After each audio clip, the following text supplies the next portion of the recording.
Hey, howdy and a big welcome back to Yak-City Gaming, everybody, as once more it's time we pick up our Calgary Flames GM mode here in NHL 16 on the PS4. So if you want to stay up to date with this series, make sure to subscribe. This series coming at you about every second day.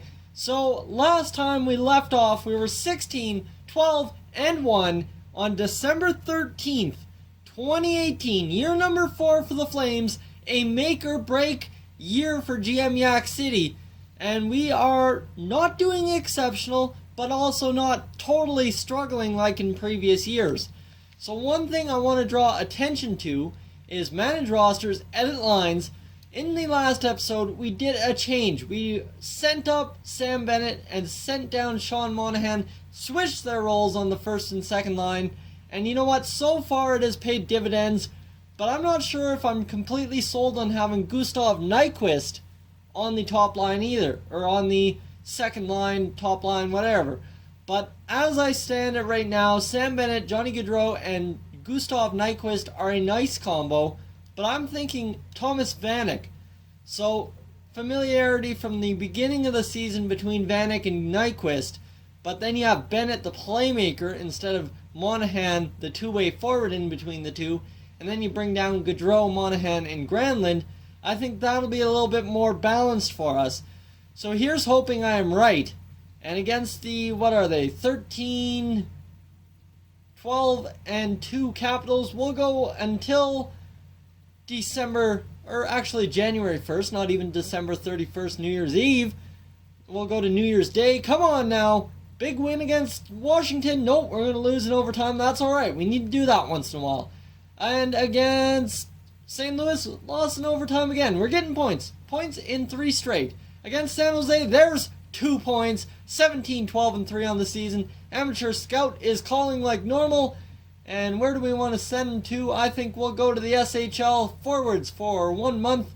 And we'll see if the LA Kings can do anything against us. We'll lose in overtime, so points in 5 straight. Hey, we're doing fine. Against the Oilers, a big test here. And that's a 4-2 victory against the Oilers. So 6 straight games with 6 points or more in those games. You see, we're losing to Anaheim by what? 2 games? So we're 1 game behind Anaheim. Okay, so we've actually clawed our way up. We're doing good. Gustav Nyquist leading the team in points through 28 games. Or 28 points, pardon me. You see here, Bennett has 28, so we've got a tie for top of the team. And then Vanek has 25, so overall they're getting it done. Vanek's dishing the puck more than he's scoring, which is interesting. I thought he'd balance out. Granlund and Gaudreau both have 22, and then Sean Monahan only has 13. Really, he needs to get going here, or else he's going to end up being trade bait, I'd say. So he needs to get either more assists on the way or else more goals in the net. I'm not sure what his problem is, but he's really struggling. Emile Poirier at 12 points on the season. Not a bad minus, so we're not complaining at all about anyone on our team being a bad minus. Morgan Klimchuk, third line center. He's a checker. -4. I'm not going to complain. And you see everyone except Patrick Seeloff, who's only played, count it, 2 games, has a point. Tyler Witherspoon in 34 has 1. Potentially we could be looking at calling somebody up from the minors in this episode, I think, maybe. So let's take a look at roster moves, see who's available down there on the farm as best overalls. And you see Wayne Hickey has grown to a 77 overall. Kenny Augustino at 79, not going to call him up. Keegan Kanzig, 78, not going to call him up. Osmick is up to a 78. How's he doing on this season? 78. He's on the top line down there in the AHL. 13 points, so he's not killing it, but he's not doing terrible either. And we'll actually, instead of going that way, we'll take a complete look at the AHL stats and standings. So let's take a look at the stats first. Flip over to the AHL. And how are these boys doing? Looks like no one's got really a lot of points. Kyle Farrell at 24 years old as a playmaker has 20 points, so he's our leading scorer. And then you've got Bill Arnold at 14. And then you've got Jacobson at 14 as well. So our top line, 13, 13, and 14, so they're not doing too bad. And then the rest of the team doing okay. Wayne Hickey actually coming around now offensively, as he has, 7 points on the season in 24 games. You see here, if we look at his previous stats, he had 8 in 48 and 9 in 68. And now he's a +4, 7 in 24. This guy could be a huge top 6 defenseman for us next year. We got to keep our eye on him. He just continues to keep growing. We are 12, 8 and 4 on the farm team. So I am totally content with where we are overall everywhere. So let's simulate up to the All-Star break and see how this month goes for us here in Calgary against the Arizona Coyotes. That's a 3-0 loss. That sucks. That's alright. We'll be fine. Against Anaheim, an OT loss. Okay, we're racking those up, but hey, they're points. That's all that matters to me. Ryan Calkin is out. We're going to assistant coach best player. That's fine by me. And against Ottawa, 5-3 loss. So 3 straight losses here. That's not good for us. Go to player morale and see what's going on here. Mark Giordano wants to meet. You know, I have to admit, I'm thrilled with my playing time lately. Gio, that's great. We found a balance and seems to work. I am happy for you. It had no effect on your morale, but that's okay by me. And the farm team has quite a few guys that are ready for meetings. Riley Bruce, I will bring my A game. You'll be glad to see. And having a spot in the lineup is a privilege. That must be earned each night. Don't forget that, Riley Bruce. And it had a negative effect. Okay. And Ryan Calkin, oh boy, what do you want to mean about? There's a lot to be proud of. You're injured right now, but good luck with how everything turns out. It had a positive effect. And David Schlemko, I usually try to see the best in things, but you and management have been dropping the ball lately. I'm going to ignore this meeting. It's time we get rid of Schlemko. He really did not perform where I wanted him to. Against Pittsburgh, how did that end up working out? An OT win, 6 goals on the game for us, but we gave up 5, so that's kind of rough, but I'll take these 6 goals and walk away pretty happy with it. So we need to trade away David Schlemko. I'm just going to probably trade him to the Washington Capitals or someone in the East for literally 0-0 return. Defense we need, and Schlemko at the bottom there, you can see he is pretty much useless, and the Ducks want him, so maybe we can pull up a draft pick out of this. Draft picks, let's see here. They're interested in giving up their 3rd rounder. Can we get a 3rd rounder? Trade rejected. Okay, we'll go for a 4th rounder. I knew a 3rd rounder was probably too greedy. 4th rounder, trade rejected still. So 5th rounder, come on now. Come on, Ducks. You want to go for it. Trade accepted. There we go. We got rid of David Schlemko. Go to roster moves and edit lines.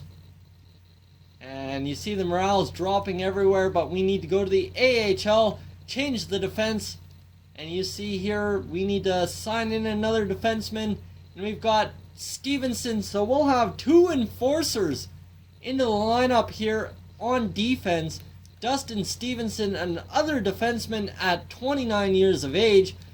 And really, we've got our top line enforcer and our bottom line enforcer. How's Hickey been doing for penalty minutes? Only 14 penalty minutes on the season. So really, he's not abusing anybody out there. And you see in that little preview, he has 9 points on the season, matching his season highs ever down in the AHL. So this kid is going to be gold, I tell ya. So let's go to that All-Star break, simulate up to this day. Andrew O'Brien on waivers, minor league top 2 with a potential for 7th defenseman decline. Tampa Bay, what do you got for us? Come on! That's going to be a win! Our 2nd straight against San Jose. We need another one. That's a 4-1 loss. Okay, that sucks, but we'll move on. A shootout loss, so we're gaining points. Mark Letestu has been injured with a groin issue. That's okay. He'll be back on the 23rd. Assistant coach, replace player, and we'll be fine. Against Carolina, how are we going to do? We're going to win 4-0, okay, and then lose 4-1. Mark Letestu is available for our final game before the All-Star break. You see we had Victor Arvidsson there on the 4th line, but that is alright by me as Mark Letestu back in. Our bottom 6 is just so solid. I love it. And then you've got Granlund, Monahan, Gaudreau, and Vanek, Bennett, and Nyquist on that top line. We're doing just fine, I think. Amateur Scout is done his scouting stuff. And where do we want to send him to? Let's send him to the OHL to scout forwards for 3 weeks. Yeah, let's do it. And against Tampa Bay, a shootout loss, so we get another point. And then a 4-1 win. And Marcus Granlund injured. I'm going to assistant coach replace player because that'll be an easy replacement right there. Edit lines, see, told you right there. Boom, done. And you see Hunter Smith was in. Hunter Smith trying to get his first game of the year in. But we're not allowing that. And Justin Fontaine, how have you been performing? 4 goals, 6 assists on the fourth line, not bad. Mark Letestu, 6 goals, 7 assists. And Michael Furland, 3 goals, 5 assists. Okay, so we're doing fine. We're doing fine. Up to the All-Star break. And I'm going to see if there's anyone we can potentially pull out for a couple games to give Hunter Smith a little bit of boost. So let's see here. Victor Arvidsson had a point in his 2 games this season. Johnny Gaudreau leading the way with 36 points. Gustav Nyquist with 36. Sam Bennett with 33. Thomas Vanek with 32. Marcus Granlund with 29. And there, finally it happens. Sean Monahan gets back up and gets on the horse and starts playing hockey. He's got 25 on the season. So finally he's doing what he needs to do. I think it's time to move him back up to the top line and move down Sam Bennett, who's had that boost in points this year. You see his career stats, he's had 58, 40, 36, and he had that one in his first game ever. So 33 and 45, that's his best average on the season. He's a plus, minus, whatever you want to call it, he's a 0. So 33, he's good to move back down to the second line, and then that should shake up our top 6 and get the boys re-energized, ready to go for the stretch run. You see our locker room chemistry is doing quite well. Edit lines, and we want to move Sam Bennett down, Sean Monahan, and I would not be opposed at the trade deadline to bring up Wayne Hickey and take out Tyler Witherspoon. Just saying, that's an idea if you guys feel comfortable with that. So let's go into the middle of February, and then that should be the episode, I'd say. Against the Oilers, a 5-3 loss. Come on, against the Habs, we need a victory here, and we're going to get what out of it? A 2-0 loss, 2-0 win back on the next game, 4-3 win, so we're back on the horse. Against Arizona, we've won a couple times. OT loss, I'll take it. Against Columbus, 4 games with 4 straight points, that's huge. TJ Brody injured, assistant coach replaces player, sure. And Amateur Scout is done, so like I said, this is probably the end of the episode, as we'll go 3 more weeks in the Amateur Scout, and OT loss to Winnipeg. TJ Brody is available to play again, so we'll put him back in, and that'll end the episode. As you see, Patrick Seeloff got some time on the top line. Hopefully he scored a point. I'm not sure if he did, but if he did, that's alright. If he didn't, that's okay too. So we'll take a look at the stats quickly, and then that will write up the rest of this episode here, guys. Gustav Nyquist, 40 points in what? 50 games played. Pretty solid for that guy right there. Johnny Gaudreau, 38 points. Sam Bennett, 37. Sean Monahan, 29. Marcus Granlund, 31. And you see the rest of everybody is doing just fine. Dougie Hamilton, Mark Giordano, TJ Brody, all in the 20s. Emile Poirier almost into the 20s for the first time in his career, I want to say. Note last year he had 26, but you see the previous years he really didn't rake any points anywhere. So I think that this will be a career year for Emile Poirier. And you see everyone else doing just fine. The guys with 1 points, Arvidsson, Seeloff, and Witherspoon. Hey, those are our bottom 6 guys, or our bottom guys who just kind of fill the role. So I'm fine with them. I think it's time to call up Wayne Hickey and put him into the top 6. Guys, what do you think? I'll catch you guys in the next one. Hey guys, thank you for tuning into this edition of Yak-City Gaming. If you're new to the channel, I suggest you check out these playlists to my right. I've got some awesome videos for you to browse through. And if not, guys, thank you for tuning in, and I'll catch you guys in the next one.